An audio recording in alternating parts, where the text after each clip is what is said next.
Hello. Hello. Hello. Hello. Hello. Hello.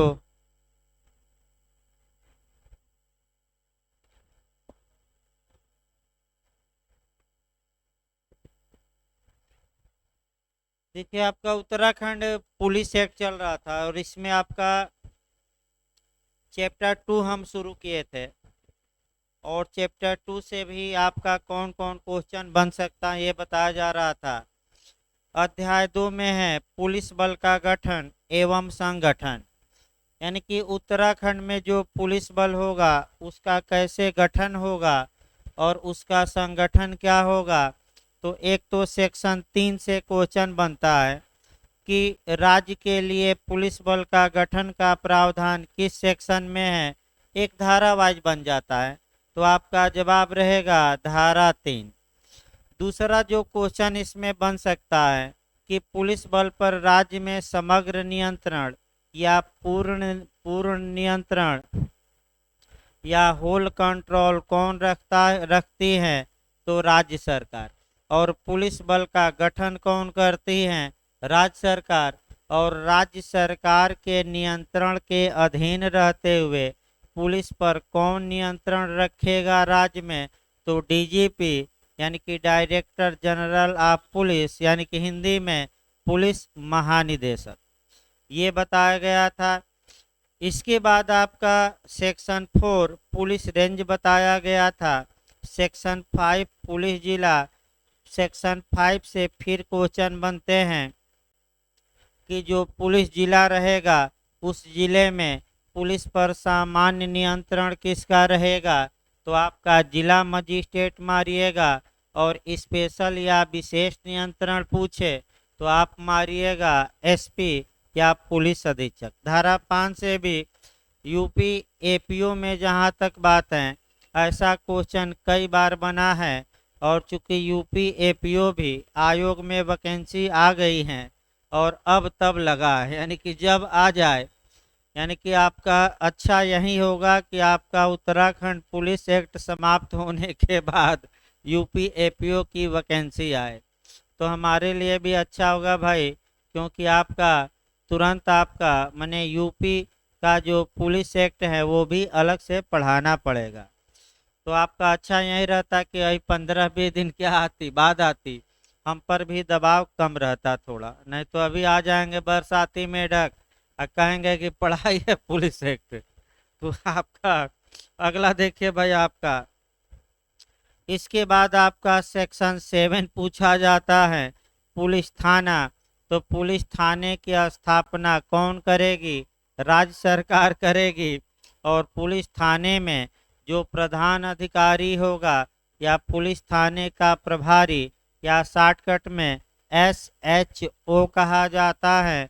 जब CrPC में हम पढ़ेंगे तो धारा 2 ओ यानी कि सीआरपीसी की धारा 2 ओ में पुलिस थाने का भार साधक अधिकारी को परिभाषित किया गया है। लेकिन आपका समस्या ये है कि उत्तराखंड पुलिस अधिनियम की धारा 2 में पुलिस थाने के भार साधक अधिकारी को कहीं भी परिभाषित नहीं किया गया है। तो अगर पूछा जाए कि पुलिस थाने का भार साधक अधिकारी कौन होगा तो जो सीआरपीसी की धारा में परिभाषा दी गई है 2 ओ बताया जाएगा वो सीआरपीसी में डिटेल में। आपका ये पूछ सकता है वृत्त या सर्किल पूछ सकता है कि राज्य सरकार अधिसूचना द्वारा जिले को वृत्त में बांटेगी और एक वृत्त में कम से कम कितने थाने रहेंगे। ये क्वेश्चन आ सकता है प्री में। तो एक सर्किल में या एक वृत्त में कम से कम कितने थाने रहेंगे 2। ये भाई अंडरलाइन करके जाइएगा। आइए 8वां छोड़ दीजिएगा राजस्व पुलिस क्षेत्र। 9वां रेलवे पुलिस। आपका 10वां बताया जा रहा था 10वां पर ही रुका था यही चल रहा था ना। देखिए भाई आपका सेक्शन 10 देखिए राज्य अभिसूचना विभाग यानी कि आपका राज्य अधिसूचना विभाग यानी कि स्टेट इंटेलिजेंस डिपार्टमेंट।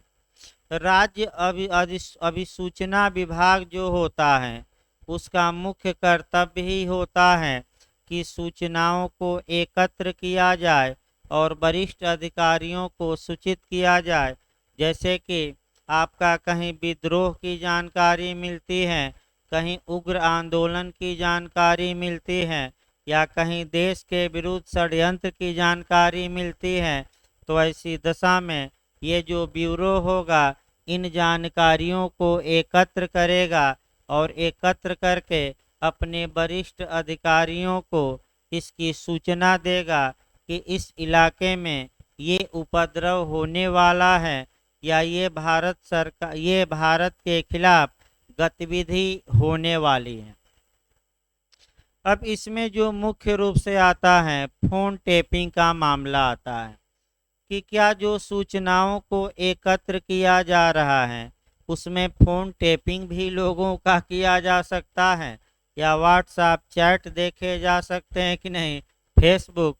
तो ये मैं बता दूं, आपका पुलिस अधिकारियों के पास एक सेल होता है अलग से, और जो सोशल मीडिया और इत्यादि सोशल मीडिया पर कौन व्यक्ति कैसा पिक्चर कैसी बातें भेज रहा है ये सरकार के प्राधिकारी हमेशा नज़र रखते हैं, इसमें कोई शक नहीं है। यानी कि आप पर नज़र रखी जाती है और जहां संदिग्धता पाई जाती है वहां छानबीन शुरू हो जाती है। इस धारा को जब भी पढ़िए तो फ़ोन टेपिंग से जोड़कर पढ़िएगा, क्योंकि फ़ोन टेप करके भी सूचनाएं एकत्र की जाती हैं, और फ़ोन टेप करना ये व्यक्तियों के एकांतता का हनन है। ये उच्चतम न्यायालय ने PUCL वर्सेज भारत संघ के वाद में बता दिया। अगर फ़ोन टेप भी करना है तो सचिव स्तर के अधिकारी से अनुमति लेनी होगी। यानी कि आप सचिव स्तर के अधिकारी से परमिशन लेकर ही किसी का फ़ोन टेप कर सकते हैं, जो सुप्रीम कोर्ट का गाइडलाइंस है। अब यह मामला आया, जो नया मामला है पेगासस का मामला। पेगासस के मामले में आपका ये हुआ कि केंद्र सरकार ने कुछ व्यक्तियों का फ़ोन टेप किया, और जब हंगामा हुआ तो संसद में सरकार अपना मुकर गई कि ऐसा कुछ नहीं है। लेकिन जब सुप्रीम कोर्ट में मामला आया तो भारत का जो सरकार का सबसे बड़ा वकील है अटॉर्नी जनरल ऑफ इंडिया, यानी कि भारत का महान्यायवादी, उन्होंने स्वीकार किया कि राज्य की सुरक्षा के लिए ये आवश्यक है कि फ़ोन टेप किया जाए। तो सुप्रीम कोर्ट में हुआ कि बताइए क्या किए हैं। तो महान्यायवादी ने कहा कि हम बहस नहीं कर सकते सबके सामने, क्योंकि ये राज्य की सुरक्षा से जुड़ा मामला है। ये एकांत में हम जज साहब को बता सकते हैं, लेकिन यहाँ कोर्ट में सार्वजनिक रूप से हम बहस नहीं कर सकते। तो आपका सुप्रीम कोर्ट ने उनकी बातें सुनी, और सुप्रीम कोर्ट मूड में है कि SIT गठित किया जाए और SIT द्वारा पेगासस मामले की जांच कराई जाए, और हो सकता है इस हफ्ते सुप्रीम कोर्ट ये आदेश दे दे। चांस है, आपका चांस है पूरा। तो देखिए आपका फिर सेक्शन 10 अब आइए, भूमिका बंद गई। राज्य सरकार साधारण या विशेष आदेश द्वारा अधिसूचना के संग्रहण यानी कि जानकारी को एकत्र किया जाना, समाकलन, विश्लेषण और प्रसार के लिए राज्य अधिसूचना विभाग यानी कि स्टेट इंटेलिजेंस यूनिट गठित कर सकती हैं। तो ये यूनिट करेगी क्या? सूचनाओं को एकत्र करेगी, उनका विश्लेषण करेगी। अगर सूचना आपका कहीं खराब लगती है यानी कि देश विरोधी या इत्यादि, तो सरकार और उच्च अधिकारियों को ये विभाग क्या करता है? सूचित करता है। ये याद रखिए आपका किस में है? आपका तो 10 में। 11 देखिए भाई, राज्य अपराध अन्वेषण विभाग। अब इसको थोड़ा फिर समझिए। राज्य अपराध अन्वेषण विभाग यानी कि स्टेट ऑफेंस इन्वेस्टिगेशन डिपार्टमेंट या crime, state crime investigation department. देखिए इसका मतलब क्या हुआ, ये सुप्रीम कोर्ट के जो आदेश हैं, निर्णय हैं, उसी के अनुसरण में तमाम धाराएं रखी गई हैं। जो पुराना पुलिस एक्ट था, अधिसूचना का तो प्रावधान था, उसमें भी था कि पुलिस लोगों की अधिसूचनाएं या जो सोशल मीडिया इत्यादि जानकारी है उसको एकत्र करेगी।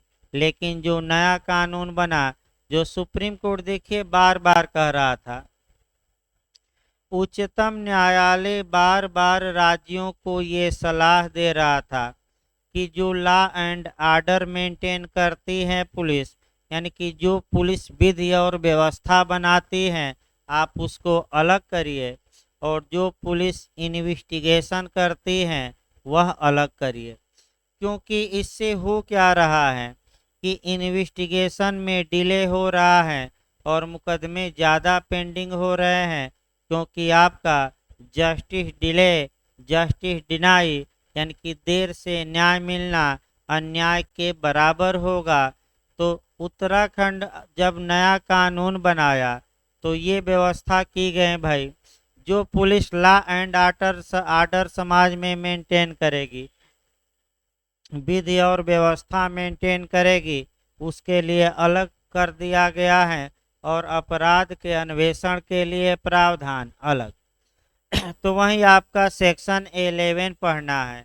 देखिए, राज्य अपराध अन्वेषण विभाग, तो दिया क्या गया है, राज्य सरकार साधारण या विशेष आदेश द्वारा विनिर्दिष्ट अपराधों के अन्वेषण हेतु, जैसा पुलिस महानिदेशक या राज्य सरकार द्वारा निर्देश दिया जाए, अपराध अन्वेषण विभाग सृजित कर सकती हैं। यानी कि अलग से आपका इन्वेस्टिगेशन का क्या बना सकती हैं, डिपार्टमेंट। इसके बाद देखिए आपका सेक्शन 12, देखिए जहां तक सेक्शन 12 की बात है, विशिष्ट पुलिस इकाइयां। इसका मतलब इस अधिनियम या तत्समय प्रवृत्त किसी अन्य विधि में किसी बात के होते हुए भी अब क्या क्या किया जा सकता है, तो आपका स्पेशलाइज पुलिस यूनिट बनाई जा सकती है, यानी कि विशिष्ट पुलिस इकाई बनाई जा सकती है। अब देखिए 4 पॉइंट हैं, अब क्या क्या इसमें हो सकता है। तो राज्य सरकार साधारण या विशेष आदेश द्वारा विशिष्ट पुलिस बल का निर्माण, संख्या, कार्य, उत्तरदायित्व भी अवधारित कर सकती है। इसका मतलब ये हुआ कि अगर राज्य सरकार चाहे तो पुलिस वालों में ही स्पेशल फोर्स बना सकती है।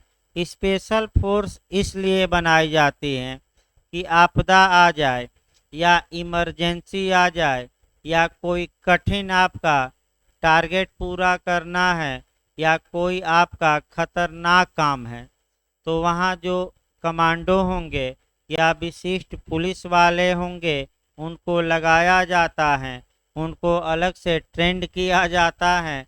तो चाहे आपका उत्तर प्रदेश राज्य हो चाहे केंद्र हो, एक कम से कम याद रखिए जो पुलिस में होते हैं उनके लिए एक अलग यूनिट बनाई जाती है और आपका स्पेशल कमांडो बनाए जाते हैं। स्पेशल कमांडो का मतलब उनके लिए अलग ट्रेनिंग, अलग व्यवस्था, बड़ी कड़ी ट्रेनिंग होती है। जैसे कि आपका पाकिस्तान ने जब भारत पर आतंकवादी हमला किया तो भारत ने सर्जिकल स्ट्राइक की। एक बार आपका नभ से किया तो हमारे फाइटर जाकर मार कर आ गए सकुशल, और एक बार जमीन से किया तो सारे सैनिक पहुँचे और कई आतंकवादियों को मारकर पाकिस्तान में फिर वापस भी लौट आए, और उस पर फिल्म भी बनी है, द उरी बनी है फिल्म, आप देख सकते हैं कैसे। तो जो स्पेशल कमांडो होते हैं या पुलिस में हो या सेना में, उनके लिए अलग यूनिट बना सकती हैं। अगर केंद्र स्तर पर है तो केंद्र बना सकता है, और राज्य स्तर पर कौन बना सकता है, राज्य। देखिए आपका दूसरा खंड, विशेष पुलिस बल में ऐसा प्रशासनिक ढांचा और पदानुक्रम होगा जैसा विहित किया जाए। विहित किया जाए मतलब कि राज्य सरकार नियम बनाकर क्या करे, निर्धारित। तीसरा, विशिष्ट पुलिस बल के कर्तव्य क्या होंगे, उत्तरदायित्व क्या होंगे, विशेषाधिकार क्या होंगे। तो ऐसा उत्तरदायित्व, कर्तव्य या विशेषाधिकार होंगे जैसा राज्य सरकार निर्धारित करे। और अंतिम, राज्य सरकार जब बना सकती है तो बिगाड़ भी सकती है, यानी कि राज्य सरकार जब चाहे तब ऐसे स्पेशल यूनिट को क्या कर सकती है, भंग कर सकती है। यानी कि बना भी सकती है राज्य सरकार, और राज्य सरकार के लोग कंट्रोल में भी रहेंगे, और जब चाहे तब राज्य सरकार इन्हें क्या कर सकती है, भंग भी कर सकती है। आइए सेक्शन 13 देखा जाए। जिला सशस्त्र रिजर्व एवं राज्य सशस्त्र पुलिस बटालियन। अब जो ये आर्म्स आपका फोर्स होती है, यानी कि आपका सशस्त्र रिजर्व पुलिस होती है, उसका क्या काम होता है, तो हल्का सा पहले भूमिका देखिए। देखिए आपका जिला में और राज्य में आपका जो सशस्त्र रिजर्व पुलिस होती है, आपका ये थाने पर जल्दी नियुक्त नहीं होती। आपका जिला स्तर पर एक पुलिस लाइन होता है जिसे हम कहते हैं रिजर्व पुलिस लाइन। जैसे कि आपका इलाहाबाद में है, आपका कचहरी के आगे है, और ऊपर बोर्ड पर लिखा क्या गया है, reserve police line. Reserve police line में होता क्या है, तो रिजर्व पुलिस लाइन में एक तो आरक्षित या रिजर्व रूप से पुलिस वालों को रखा जाता है, डंडा नहीं हथियार वाले, ताकि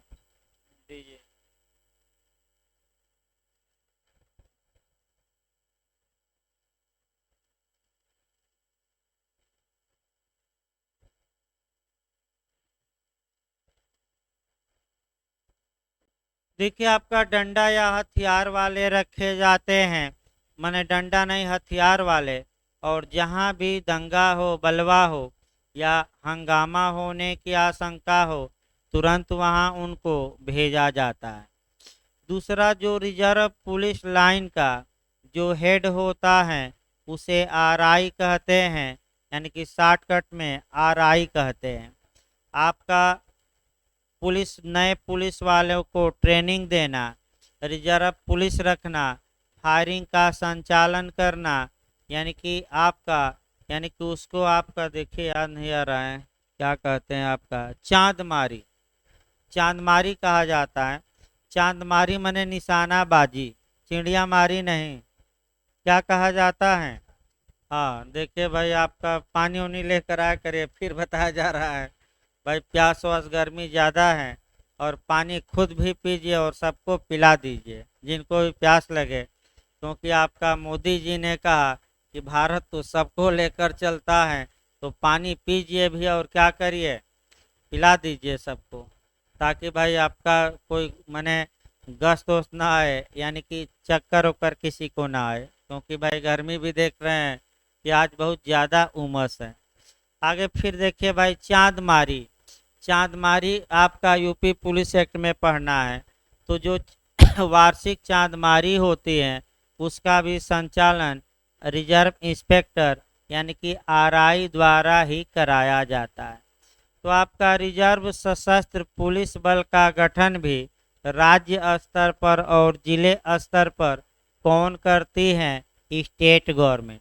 यानी कि हमने कार्य बताया, यानी कि वार्षिक चांदमारी का मतलब ये हुआ कि जितना दरोगा जी हैं सब आपका भाग लेंगे, और जिसका निशाना सटीक निकल लगेगा उसको इनाम दिया जाएगा। तो कभी जाइएगा, हम बता दें, आपका जो पीछे वाली रोड है रिजर्व पुलिस लाइन की, वहाँ एक बहुत मोटी दीवार बनी है, और उसी पर चिपका दिया जाता है चित्र, और कुछ दूरी पर दरोगा जी बैठेंगे और होगा कि चांदमारी करिए, यानी कि निशाना लगाइए सिर पे।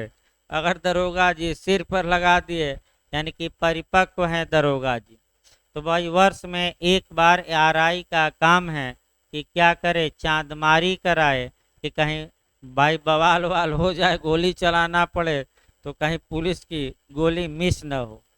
तो भाई इसीलिए आपका आरआई या रिजर्व इंस्पेक्टर नियुक्त होते हैं, छुट्टी देना इत्यादि करना, ट्रेनिंग कराना पुलिस वालों को इनका कार्य है। तो इस बारे में जो प्रावधान किया गया है सेक्शन 13 में किया गया, अब देखिए सही रहेगा। जिला सशस्त्र रिजर्व एवं राज्य सशस्त्र पुलिस बटालियन, देखिए क्या कहा गया है, विधि के प्रवर्तन और व्यवस्था बनाए रखने या ऐसी परिस्थितियों में जब शांति भंग होने की संभावना हो और आपदा प्रबंधन कार्यों, बंदियों के अनुरक्षकों या ऐसे अन्य कर्तव्यों के पालन में जिनके लिए विशेष शस्त्र रणनीति में कुशल या सशस्त्र पुलिस बल की आवश्यकता हो, सिविल पुलिस की सहायता के लिए राज्य सरकार समुचित मानव शक्ति सहित प्रत्येक पुलिस जिले में सशस्त्र पुलिस रिजर्व के रूप में और राज्य के लिए समुचित संख्या में सशस्त्र पुलिस बटालियन के रूप में सशस्त्र पुलिस इकाइयां या विशेष सशस्त्र पुलिस इकाइयां सृजित करेगी। ऐसे रिजर्व बटालियनों का गठन, प्रशिक्षण, तैनाती और प्रशासन इस अधिनियम के अधीन बनाए गए नियमों के अनुसार होगा। तो यहाँ आपका जो पूछा जा सकता है कि जो रिजर्व पुलिस, सशस्त्र रिजर्व पुलिस हैं, उनका कार्य क्या है, तो उनका कार्य एक एक करके शुरुआती दौर में दिया है, लॉ एंड ऑर्डर मेंटेन रखना, यानी कि समाज में विधि और व्यवस्था क्या रखना, कायम। दूसरा कार्य क्या है, शांति भंग की संभावना है तो शांति भंग न हो इसका निवारण करना, यानी कि जहां दंगा बवाल हंगामा होने वाला हो तो पहले से ही इनको क्या किया जाए, नियुक्त किया जाए। जैसे इलाहाबाद विश्वविद्यालय का भी उदाहरण ले सकते हैं। छात्र नेता अब आंदोलन कर रहे हैं कि चुनाव कराया जाए, तो आपका माने जो भवन है छात्र भवन, उस पर रोज धरना प्रदर्शन कर रहे हैं, तो देखे होंगे रिजर्व पुलिस बल की तैनाती बढ़ा दी गई है और हमेशा 8-10 गाड़ी क्या कर रही है, रह रही है, और पुलिस वाले ज़्यादा कि कहीं शांति भंग न हो, कहीं ये लड़के उपद्रव न करें। तीसरा देखिए, आपदा प्रबंधन कार्यों में, यानी कि भूस्खलन हो गया, कोरोना आ गया, या कोई बाढ़ आ गई, या पुल टूट गया, कहीं एक्सीडेंट हो गया भयंकर, तो इन कार्यों में भी कौन सहायता करे, रिजर्व पुलिस कौन करेगी। इसके बाद आपका बंदियों के अनुरक्षकों, यानी कि जब न्यायालय में, यानी कि जब जेल से बंदी न्यायालय में आए और न्यायालय से जेल जाएं, तो ये जो रिजर्व पुलिस बल वाले हैं ये उनकी सुरक्षा करेंगे। और आप देख भी सकते हैं दिल्ली सहित, दिल्ली जैसे आपका शहर में कचहरी में घुस के और जज के सामने इतना हिम्मत है बदमाशों की कि जज के सामने भी गोलीबारी कर रहे हैं और मार दे रहे हैं। यानी कि हमें लगता है कि जितना दिल्ली पुलिस जितना हाई टेक है, उतना हाई टेक किसी भी राज्य की पुलिस नहीं है। लेकिन जब जब आप देखिए हमेशा दिल्ली पुलिस फेल मार जाती है, आखिर क्यों? ये दिल्ली पुलिस के अधिकारियों को सोचना चाहिए और केंद्र सरकार को भी इस पर विचार करना चाहिए। चाहे आपका दिल्ली में वकीलों का हंगामा हो, उसमें भी विफल मार गई और खुद ही जस्टिस मांगने लगी, वकीलों से पंगा ले लिया तो भी वांट जस्टिस, जाकर कमिश्नर के हैं क्या कि धरना, और कह रहे हैं कि भाई हमें भी न्याय चाहिए। तो मीडिया वालों ने कहा कि जो न्याय कर रहा हो समाज में खुद ही न्याय मांगने लगा, यानी कि वकीलों से पुलिस वाले क्या हुए, डर गए और मीडिया वाले केवल वकीलों का विरोध दिखा रहे थे। तो बार काउंसिल के अध्यक्ष ने सबको डांटा, तब 2 दिन बाद थोड़ा निष्पक्ष समाचार दिखाए, यानी कि डांट फटकार पड़ी, पूरा प्रेस रिलीज कि आप एक पक्षीय समाचार दिखा रहे हैं, वकील भी मारे गए हैं, केवल पुलिस वाले थोड़े मारे गए हैं। तो तमाम दिक्कतें हैं। यानी कि बंदियों को ले जाना, सुरक्षित ले आना, ये किसका कर्तव्य, इस ड्यूटी में किसको लगाया जा सकता है, तो रिजर्व पुलिस को। अगला देखिए, या अन्य ऐसे कर्तव्यों में भी लगा सकती हैं, यानी कि सिविल बल की सहायता करना। यानी कि जहां पुलिस भाई कार्य कर रही है और ज़्यादा फोर्स की आवश्यकता है, तो वहां पुलिस वाले एसपी से कहते हैं कि आप रिजर्व पुलिस बल भेजिए, क्योंकि थाने में 20-25 लोग हैं और यहाँ तो सैकड़ों पुलिस वालों की क्या है आवश्यकता। तो आपका प्रतापगढ़ का देख सकते हैं मामला बवाल हुआ है। आपका भाजपा कांग्रेस वाले ही लड़ गए हैं, पुलिस की संख्या कम थी, तो तमाम पुलिस वाले निकम्मे निकले और सबको धीरे धीरे जांच बैठा दी गई, सस्पेंड कर दिया गया और मुकदमा भी हुआ है तमाम, वो अलग बात है। यानी कि कुल मिलाकर आपका धारा 13 ये रही कि राज्य में भी रिजर्व पुलिस रखी जाएगी, सशस्त्र माने हथियार सहित, और जिले में भी, और इनका कार्य क्या होगा, लॉ एंड ऑर्डर मेंटेन करना। इसके बाद आपका शांति भंग का निवारण करना, आपदा प्रबंधन कार्यों में सहयोग करना, बंदी जब आ जा रहे हैं न्यायालय में उनकी रक्षा करना, और सिविल बल की क्या करना, सहायता। आइए अब धारा 14, विशेष पुलिस अधिकारी इस निमित्त विहित नियमों के अधीन रहते हुए विशेष परिस्थितियों में विशेष पुलिस अधिकारी जिला मजिस्ट्रेट के परामर्श से पुलिस अधीक्षक द्वारा नियुक्त किए जाएंगे। देखिए, आपका जो सेक्शन 14 है, यूपी में तो बहुत पूछा जाता था, लेकिन इतना अब शॉर्टकट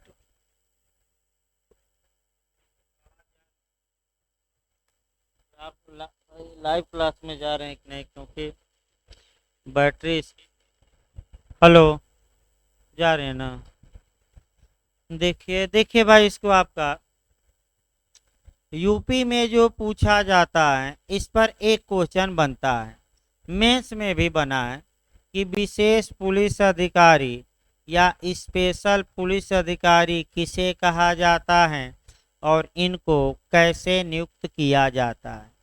तो आपका चूंकि उत्तराखंड पुलिस अधिनियम की धारा 14 में बहुत कम दिया है, और आप यूपी जब पढ़ेंगे तो 3 धाराएं तो केवल आपका विशेष पुलिस अधिकारी से मिलेगी। कितनी धाराएं? 3। और उत्तराखंड में बस 2 लाइन करके निकल गया, लेकिन थोड़ा डिटेल में हम बता देते हैं। देखिए, अगर दंगा हो गया, बलवा हो गया, उपद्रव इत्यादि हो गया और पुलिस बल की संख्या कम है, तो ऐसी दशा में जो आसपास के पुरुष हैं, महिलाएं नहीं, जो आसपास के वयस्क पुरुष हैं, उनको पुलिस बना दिया जाता है और उन्हीं को विशेष पुलिस अधिकारी कहते हैं। इसका मतलब विशेष पुलिस अधिकारी किसी प्राइवेट व्यक्ति को बनाया जाता है, तब बनाया जाता है जब किसी एरिया में पुलिस बल की संख्या कम रहती है। इनको हमेशा के लिए नहीं बनाया जाता, कुछ समय के लिए बनाया जाता है। महिला को नहीं बनाया जाएगा, पुराने पुलिस एक्ट में केवल पुरुष को बनाया जाएगा, और आपका केवल पुरुष को बनाया जाता था। और यदि कोई व्यक्ति विशेष पुलिस अधिकारी बनने से बिना किसी कारण के इनकार करता था, तो वह सजा का हकदार होता था। लेकिन उत्तराखंड जो पुलिस एक्ट की धारा 14 है, आपका पहला जो आपका है कि महिला को भी बनाया जा सकता है और पुरुष को भी, क्योंकि यहाँ कहीं भी ये जिक्र नहीं है कि केवल मेल बनेगा, आपका फीमेल को भी बनाया जा सकता है, कहीं भी जिक्र नहीं है। तो जिक्र अगर नहीं है तो हम दोनों मानकर चलेंगे। अगर केवल पुरुष लिखना रहता तो आपका पुरुष स्पष्ट लिखा जाता, तो पहला क्वेश्चन, किसको विशेष पुलिस अधिकारी बनाया जा सकता है, महिला को कि पुरुष को कि दोनों को? दोनों को। दूसरा, ये पुलिस विशेष पुलिस अधिकारी किसे बनाया जाता है, तो किसी सरकारी अधिकारी को नहीं, किसको बनाया जाता है, किसी प्राइवेट व्यक्ति को। और ये जब विशेष पुलिस अधिकारी बना दिया जाएगा तो इसका अधिकार पुलिस का अधिकारी ये रखेगा, विशेषाधिकार रखेगा, उन्मुक्ति रखेगा, यानी कि पुलिस के समान इसका क्या हो जाएगा, अधिकार। बस उत्तराखंड पुलिस अधिनियम ये कहता है कि विशेष पुलिस अधिकारी के लिए जो नियम बनाए जाएंगे उन नियमों के अधीन रहते हुए विशेष परिस्थितियों में, तो आपका जब यूपी पुलिस एक्ट पढ़ेंगे यूपी में एपीओ के लिए, तो विशेष परिस्थितियां हम बताएंगे। दंगा हो गया है, होने वाला है, बलवा हो गया है, होने वाला है, शांति भंग हो गई या होने की संभावना है और पुलिस बल की संख्या क्या है, कम, ये स्पेशल कंडीशन है, ये विशेष परिस्थिति है। अब अगला क्वेश्चन ये बन सकता है कि कौन बनाता है और किसके परामर्श से, ये कम से कम क्वेश्चन आ सकता है, तो भाई गलत ना हो। आपका बनाएगा एसपी, लेकिन किसके परामर्श से, तो एक लाइन जवाब रखिएगा, किसके परामर्श से, तो डीएम के। फिर एक बार देखिए भाई, जिला मजिस्ट्रेट के परामर्श से पुलिस अधीक्षक द्वारा विशेष पुलिस अधिकारी नियुक्त किया जाएगा। तो यहाँ से क्वेश्चन बनने का पूरा चांस है। फिर एक बार हम बता रहे हैं, यूपी में तो तमाम बार क्वेश्चन बना है, मेंस में भी बना है। चूंकि उत्तराखंड बस 2 लाइन देकर निकल गया तो यूपी की पूरी कहानी बताई गई। लेकिन फिर एक बार उत्तराखंड देखिए, आपका विशेष पुलिस अधिकारी की नियुक्ति किस धारा में, तो पहले तो धारा याद करके जाइए, कौन सा, 14। दूसरा, विशेष पुलिस अधिकारी कब नियुक्त किया जाता है, स्पेशल कंडीशन में, विशेष परिस्थिति में। तीसरा, कौन नियुक्त करता है, तो 4 ऑप्शन देगा कि पुलिस अधीक्षक के परामर्श से डीएम, डीएम के परामर्श से पुलिस अधीक्षक, फिर दे देगा डीएम के परामर्श से थाने का भार साधक अधिकारी, इनमें से कोई नहीं। तो क्या मार्क कराएंगे, किसके परामर्श से कौन नियुक्त करता है, तो जिला मजिस्ट्रेट के परामर्श या सलाह लेगा। कौन लेगा, एसपी, और नियुक्त कौन करेगा, एसपी। भाई रट कर जाइए, पूरा चांस है यहाँ क्वेश्चन बनने का। आपका यूपी में कई बार बना है तो उत्तराखंड में भी बनने के पूरे चांस हैं। आइए धारा 15 देखा जाए भाई, पुलिस प्रशिक्षण संस्थाएं, यानी कि आप ट्रेनिंग कराइए, क्योंकि पुलिस वालों को ट्रेनिंग भी करानी पड़ेगी। तो आपका बस यहाँ 2-3 क्वेश्चन बनते हैं। देखिए, राज्य सरकार पुलिस महानिदेशक के परामर्श से पुलिस अधिकारियों एवं कर्मचारियों के लिए प्रशिक्षण सह शिक्षा नीति निर्धारित कर सकती है। तो आपका क्वेश्चन ये बनता है कि प्रशिक्षण के जो नियम होंगे इत्यादि होंगे वह कौन बनाएगी, तो राज्य सरकार बनाएगी, लेकिन किसके परामर्श से, डीजीपी या पुलिस महानिदेशक। पहला क्वेश्चन आया कि जो आपका प्रशिक्षण और सह शिक्षा नीति, यानी कि एक साथ मेल और फीमेल को प्रशिक्षण दिया जाए, एक साथ उनको पढ़ाया जाए, तो जो लोग पुलिस में भर्ती होते हैं, दरोगा में भर्ती होते हैं, या आईएएस बनते हैं, आईपीएस बनते हैं, तो फिर से उन्हें एविडेंस हुआ, आईपीसी हुआ, सीआरपीसी हुआ, और छोटे छोटे जो कानून हैं वो पुनः ट्रेनिंग में पढ़ाए जाते हैं, रटना पड़ता है, आपका परीक्षा होती है, और पप्पू परीक्षा में क्या होता है, पास, पूरा बनाना पड़ता है आपका ट्रेनिंग में। और जब पप्पू परीक्षा में पास हो जाता है तो पूरा कापियों पे बनाई जाती हैं, पढ़ाई भी होती है, नहीं कि केवल दौड़ा दीजिए, पढ़ाई भी होती है, और बारीकियों से परिचित भी कराया जाता है। एपीओ जो होते हैं उनको भी पढ़ाया जाता है।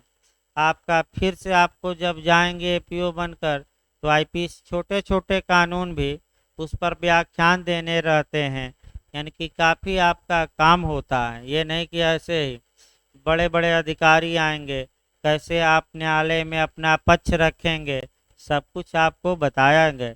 हम तो केवल कानून बता रहे हैं, वो न्यायालय में पक्ष रखना भी बताएंगे। मैंने बड़े बड़े अधिकारी आकर बीच बीच में सेमिनार होता है और आपका कोई कानून ले लिया गया उस पर बोलना रहता है, तो ऐसे ही आपका मुख खुल जाता है वहाँ, यानी कि जो मौनी बाबा रहेगा वहाँ भी बोलना क्या कर देता है, क्योंकि भाई कुछ काम देखा देखी भी किए जाते हैं। याद रखिए, देखा देखी यानी कि आपका अनुश्रुत। अगला देखिए आपका इसी में अभी अगला, इस नीति का उद्देश्य पुलिस अधिकारियों में जैसे जैसे वे अपने व्यवसाय में प्रगति करते जाएं में उपयुक्त शैक्षिक एवं व्यावसायिक योग्यता प्राप्त करने के लिए सेवा संस्कृति को प्रोत्साहित करना है। यानी कि पुलिस वाले हैं, अच्छे से जनता से व्यवहार करें, सेवा भाव से रहें, गाली गलौज न दें। ये कहाँ बताया जाता है? ट्रेनिंग में। लेकिन सीधे उसका होता क्या है? उल्टा। यानी कि ये आपका फिर एक बार देखिए भाई, कई लोग पूछते रहते हैं कितना कानून आप बताते हैं और इसके तो उल्टा होता है। तो भाई हम प्रिंसिपल या सिद्धांत बताते हैं और व्यवहार में क्या हो रहा है वो हम नहीं बताते।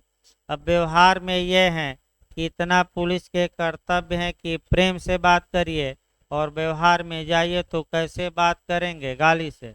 तो एक क्रम बना है गाली का, जैसे डीजीपी आईजी डीआईजी एसपी को गाली देंगे, एसपी दरोगा को गाली देगा, दरोगा पुलिस वालों को, और पुलिस वाले हम जैसे आम जनता को कभी सीधे बोल ही नहीं सकते।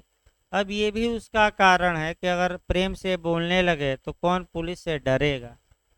भाई ये भी कारण है कि सबसे अगर प्रेम से बोलने लगे तो क्या अपराधी डरेंगे? वैसे भी नहीं डर रहे हैं और राजनीतिक साठ गांठ करके बच ही जा रहे हैं। भाई कुछ मारे जा रहे हैं विरोधी पक्ष वाले, तो क्या हो रहे हैं? बच ही जा रहे हैं। तो अगला देखिए आपका, अगला इसमें राज्य सरकार स्थापित करेगी, और ये नहीं पढ़ना है, कम चांस है। 15 16 देखिए, पुलिस अनुसंधान एवं विकास ब्यूरो। बस एक लाइन पूछ सकता है कि पुलिस अनुसंधान एवं विकास ब्यूरो की धारा में, तो 16 में। और दूसरा क्वेश्चन, कौन स्थापित करेगी? राज्य सरकार। इसके अलावा और कुछ ना पढ़िएगा।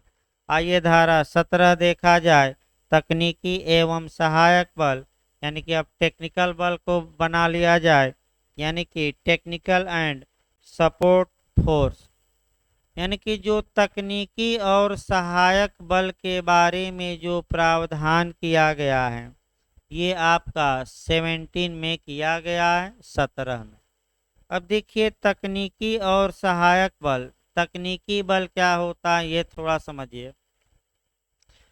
वर्तमान समय में आप देख सकते हैं कि ज़्यादातर अपराध आपका साइबर क्राइम वाले हैं, यानी कि जो आधुनिक तकनीकें हैं उनका सहारा लेकर ज़्यादातर अपराधी अपराध कर रहे हैं।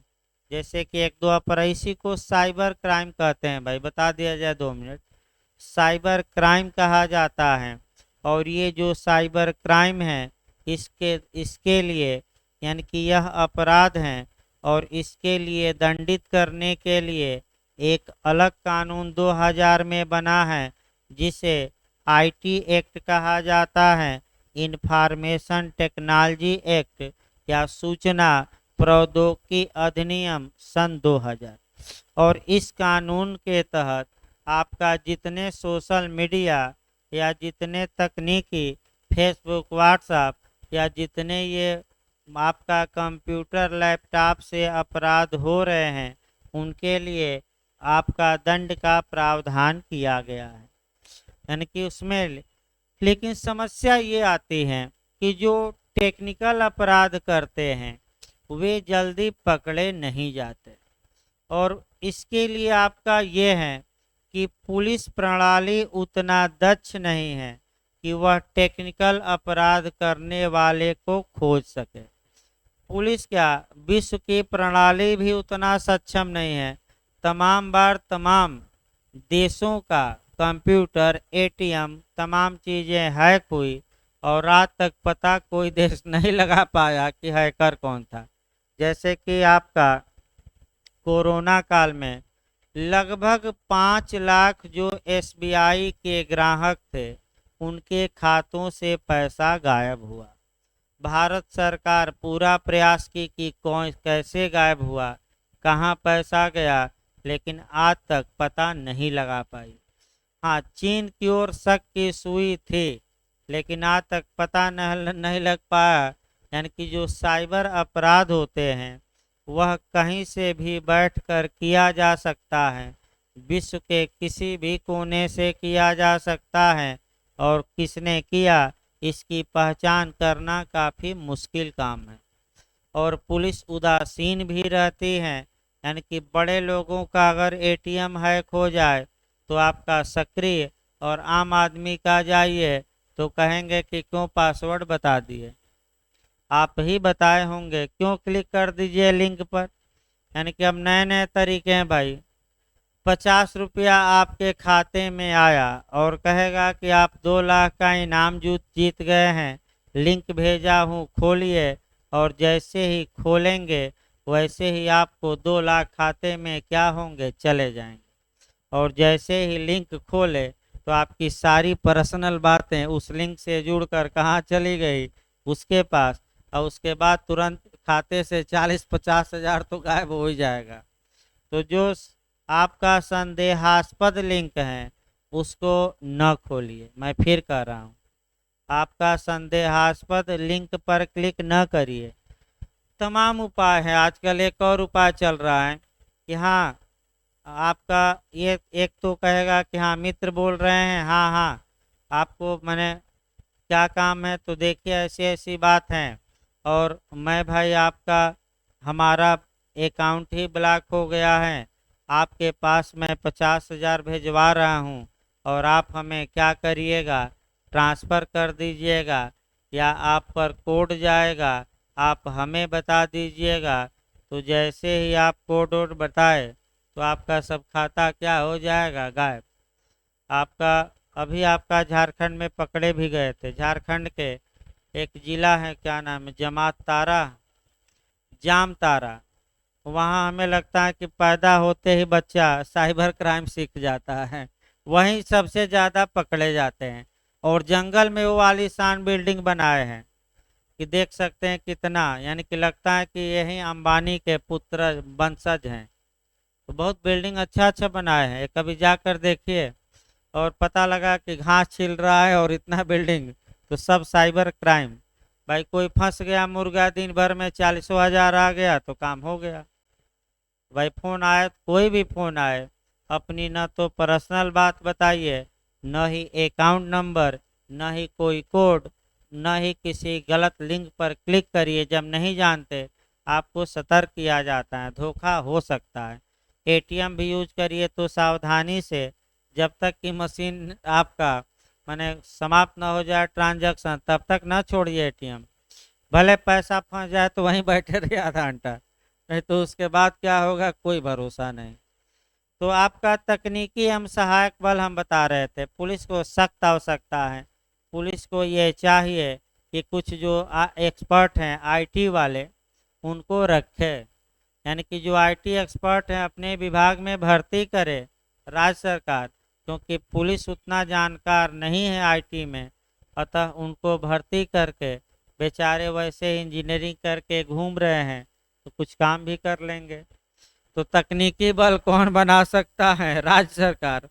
आपका पुलिस महानिदेशक के समग्र नियंत्रण में सृजित कर सकती है। यानी कि राज्य सरकार पुलिस महानिदेशक के समग्र नियंत्रण में, यानी कि पूरे नियंत्रण में तकनीकी अभिकरणों और सेवाओं को सृजित कर सकती हैं। तो यहाँ दो क्वेश्चन बन सकता है भाई। पहला क्वेश्चन कि तकनीकी एवं सहायक बल का सृजन किसके द्वारा? राज्य सरकार द्वारा। तकनीकी एवं सहायक बल पर पूर्ण नियंत्रण किसका होगा?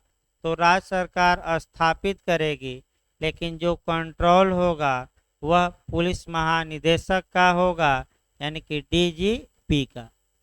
आइए सेक्शन 18 विधि सलाहकार और वित्तीय नियंत्रक। अब भाई आपका पुलिस वालों को भी सलाह देने के लिए वकीलों की आवश्यकता पड़ती है। हिसाब किताब सही रखा जाए, अकाउंट, इसके लिए भी आपका अकाउंटेंट की आवश्यकता पड़ेगी, जो हिसाब किताब क्या रखे, दुरुस्त रखे। तो इसके लिए सेक्शन 18 में प्रावधान है। तो जो विधि सलाहकार हैं इसको पहले कोरिलेट कर लिया जाए, तब आपका माने कह सकते हैं कि आपका ये बताया जाए। सबसे पहला क्वेश्चन ये निकला कि भारत सरकार का सबसे बड़ा विधि सलाहकार कौन होता है? तो भारत सरकार को विधिक मामलों में सलाह कौन देता है? अटॉर्नी जनरल ऑफ इंडिया या भारत का महान्यायवादी? दूसरा क्वेश्चन, भारत के महान्यायवादी के बारे में संविधान के किस अनुच्छेद में प्रावधान है? तो 76। कौन सी अनुच्छेद? तीसरा ये, कौन सा ऐसा पदाधिकारी है जो संसद का सदस्य न होते हुए भी संसद के सदन में बैठ सकता है, भाग ले सकता है, बोल सकता है, लेकिन मत देने का हक नहीं होता? तो अटॉर्नी जनरल ऑफ इंडिया। ते किसको सलाह देंगे? भारत सरकार को और राष्ट्रपति को। राष्ट्रपति मांग सकते हैं। आइए राज्य में अभी पूछा गया था भाई, आपका सीबीआई एपीओ में भी आया था क्वेश्चन।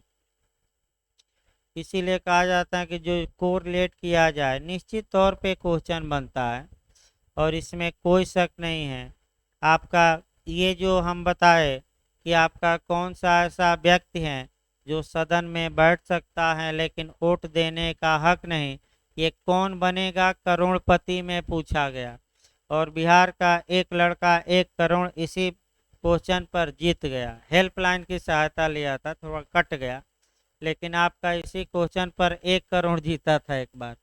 तो दूसरा आ जाइए, राज्य स्तर पर पूछा गया था सीबीआई एपीओ में। राज्य सरकार को जो विधिक सलाह दी जाती है आपका, उसमें आर्टिकल 165 के तहत, 165 के तहत, भारतीय संविधान के अनुच्छेद के तहत आपका एडवोकेट जनरल यानी कि राज्य का महाधिवक्ता नियुक्त किया जाता है।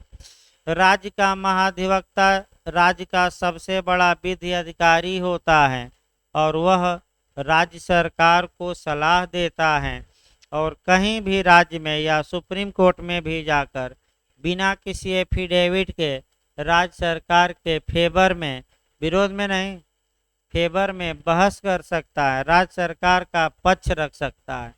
तो कौन रख सकता है?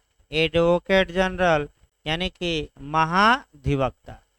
महाधिवक्ता ही एक ऐसा प्राधिकारी है राज्य में जो विधानमंडल में यानी कि चाहे विधानसभा या विधान परिषद में बैठ सकता है, भाग ले सकता है, बोल सकता है, लेकिन मत देने का अधिकार नहीं होता। ये पूछा गया था सीबीआई एपीओ में और कई लोग सीबीआई एपीओ दिए भी थे, आकर बताए भी कि सर आप जो लेक्चर देते हैं, मॉडल बनाते हैं, लग रहा था कि आप ही ने क्वेश्चन बनाया, एकदम हूबहू मॉडल प्री में आया था और कोचिंग के कई लोग काफ़ी अच्छा करके आए हैं। और माइनर जो था सीबीआई एपीओ के लिए, सब माइनर हमने इस बार पढ़ाया था।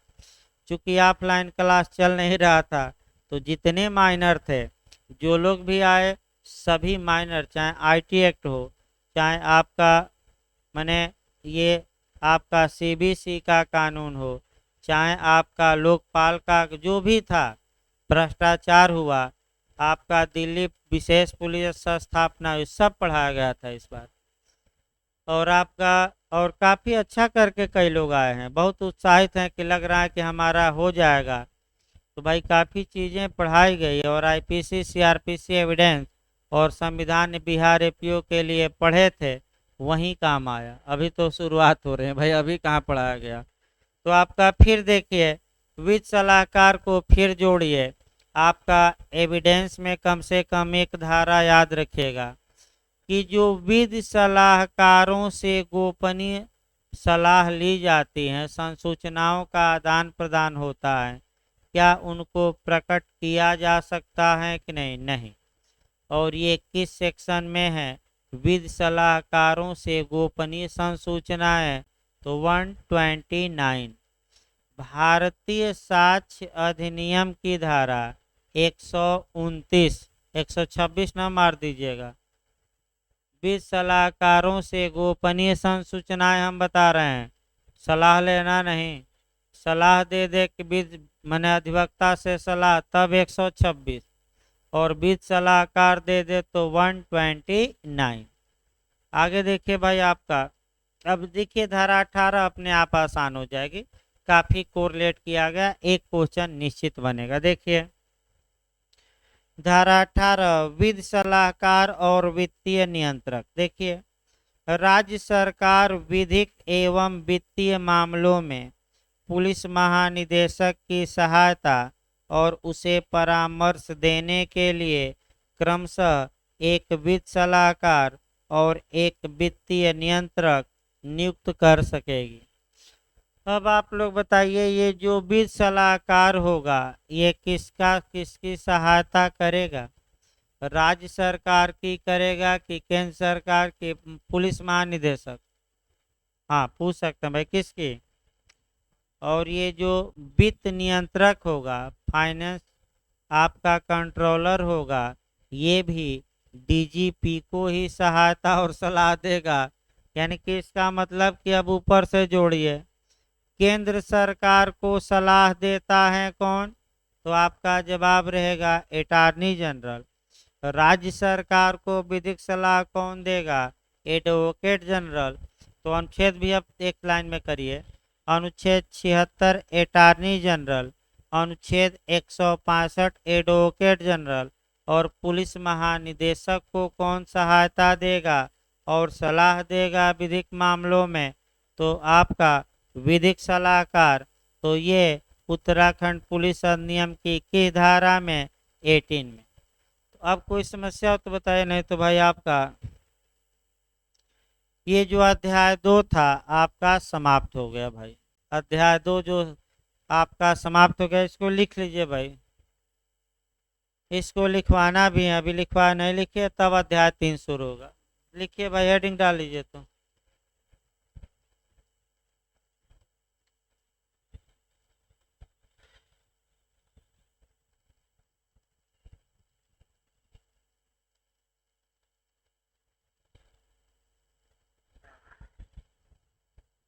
क्या कल लिखवाइए भाई, समय भी हो गया 1 घंटा, क्योंकि आपका रहने दीजिए। अभी आपका आईपीसी चलेगा भाई आपका।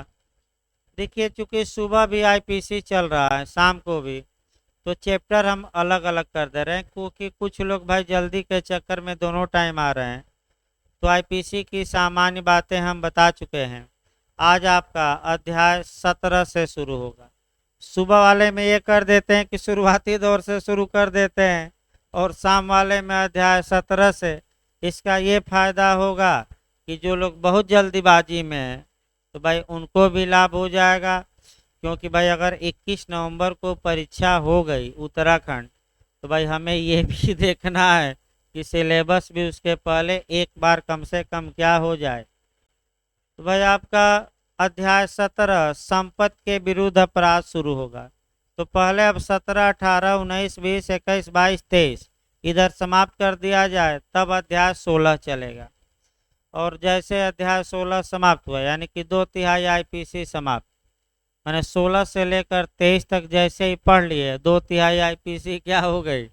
शुरुआती दौर में तो पंचौरा ज़्यादा है भाई, मेन तो आपका लास्ट में है। तो अध्याय 17 से हम आज शुरू करेंगे। आपका संपत्ति के विरुद्ध अपराधों के विषय में, काफी महत्वपूर्ण है। मेंस प्री इंटरव्यू हमेशा पूछा जाता है। तो 15 मिनट बाद शुरू होगा क्लास भाई। अभी ये बंटवारा सही रहा आपका भाई, सुबह शाम जो लोग आ रहे हैं अपना नुकसान ना हो।